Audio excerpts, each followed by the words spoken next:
Hi, I'm Wendy Garner for Children's of Alabama. Today we're talking about a very difficult but important topic. It's sexual abuse. Joining me right now is Deb Schneider. She's the Executive Director of CHIPS, which is Children's Hospital Intervention and Prevention Services. So good to see you. Thank you. 1 million children are abused every year, and that includes sexual abuse. It's a very, very sad situation. Yes. So we're trying to get the word out for sexual abuse prevention education. So one of the things is that children need to know their bodies are their private property, and they can make the decisions about their body. And this is an ongoing conversation that parents need to be having, even though it's tough to talk about, Yes. right? Yes, a one-time conversation is not going to be enough. So look for teachable moments, like if you see a sign like this. Exactly. Private property sign, bath time, an Amber Alert, good time to talk to kids about what would they do if someone tried to mess with their private parts. Okay. Unfortunately, there are evil people who are enticing children. What are some ways that they're doing that? They will try to trick or bait them, and they will use things that children like toys, candy, money.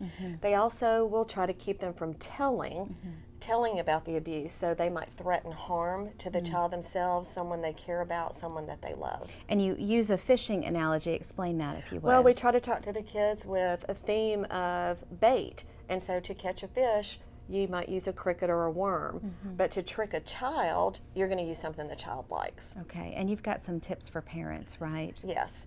The main thing is that the children need to understand what the bait is. If they're in an uncomfortable situation, there's a plan of action. They can try to say no, they can try to get away, tell someone, and it's never their fault. So these are some things that parents should be talking to about their kids. If a parent thinks that their child might be the victim of abuse, how should they handle that situation? If the child ends up telling the parent or the caregiver, try to stay calm, thank the child for telling, acknowledge that you're going to try and get them help, and then it needs to be reported to the authorities, Department of Human Resources, or local police department. And that sounds obvious, but in the moment, that can be extremely hard to do, to stay calm Exactly. in that situation. And it's important to praise the child, but the reason why is because you don't want that child to shut down. You want that information to continue to flow, Yes, right? exactly. If the parent's crying or yelling, then the child may stop talking. Right, and the authorities know how to handle these situations, Exactly. whereas we as parents do not.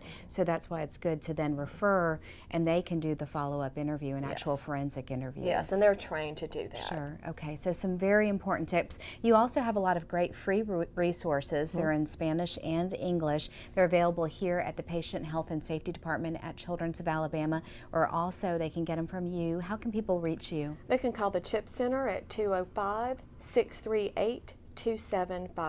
All right, and you can also get more information by going to our website, which is childrensal.org/CHIPS. Thank you, Deb Schneider. Thank We you so appreciate much. it.